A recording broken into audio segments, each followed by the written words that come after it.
Hello, I'm Marcus V. Calvert, and welcome to Tales Unlimited. Today's Batchery prompt is number 50, a fourth of the way through this book here. You've been clued into a reality show for assassins where the losing contestants wind up dead. Okay. A reality show for assassins, losing contestants wind up dead. All right, I'll play. Something you probably watch on the dark web. Sure enough, it's out there. Maybe you're a cyber crimes agent trying to find the specifics, but basically, different parts of the world. It started off with, I don't know, 15 assassins, and each of them every week has to kill somebody.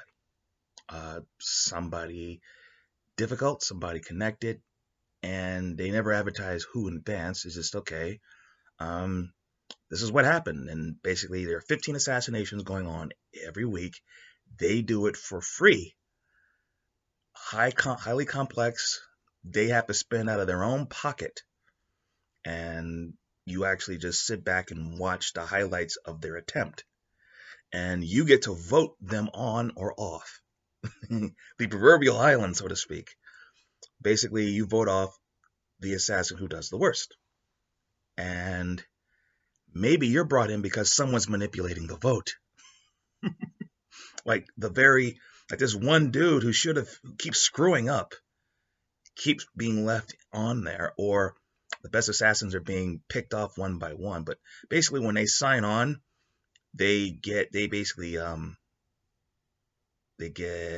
poisoned, or they get a bomb implant or an implant of some kind, and the implant's triggered, tampered with in any way, shape. I mean, if it's tampered with, it goes off. If there's a code that's not processed on a weekly basis, it goes off. So basically, the assassins can die if they get stranded on a deserted island or something. Ha ha ha. They would die just from rotten luck. So they have to check in to stay alive. They have to do the job to the best of their ability to stay alive. And of course, they can't go to the police or break any of the established house rules, or they get killed because.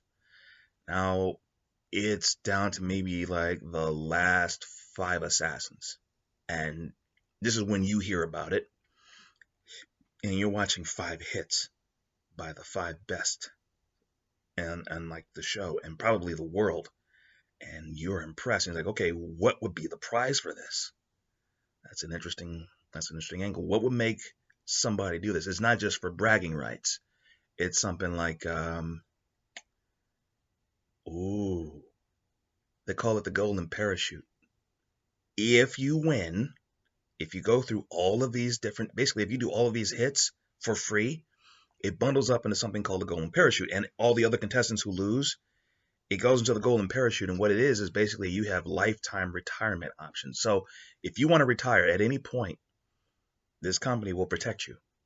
They will get you out of jail. They'll look after your family. They will have you protected in any way, shape, or form. Whatever you want, they must give. Up to a certain point, of course, but I mean, like, you can't ask to have San Francisco hit with an airstrike, but you can literally ask that someone's entire family tree be erased. You can ask for a senator to be killed who's like trying to start an investigation into something you did, or blackmailed or diverted away from you. Basically, they keep you out of jail. They make sure that you're never broke. It's like they give you a lifetime allowance of like $500 million a year for the rest of your life. And whatever you keep, you can roll over. I mean, little favors like that. Like you become someone's protected assassin. And you're watching these 5 hits. Make it exquisite. Make them perfect. But yeah, that would be a novella, frankly. That could be a book. Could be a movie. Could be all types of things. Could be a role-playing campaign. That's what I like about Batchery. All right. I'm Marcus V. Calvert. This is Tales Unlimited. Please check out talesunlimited.net. That's where the podcasts are. Batchery Daily Prompt and Disturbing Thought of the Day. And also, there are the books. Hit any of the links. They'll take you straight to Amazon. There are ebooks and print. There's the Batchery series, 200 writing prompts, and a little bit of wisdom on writing.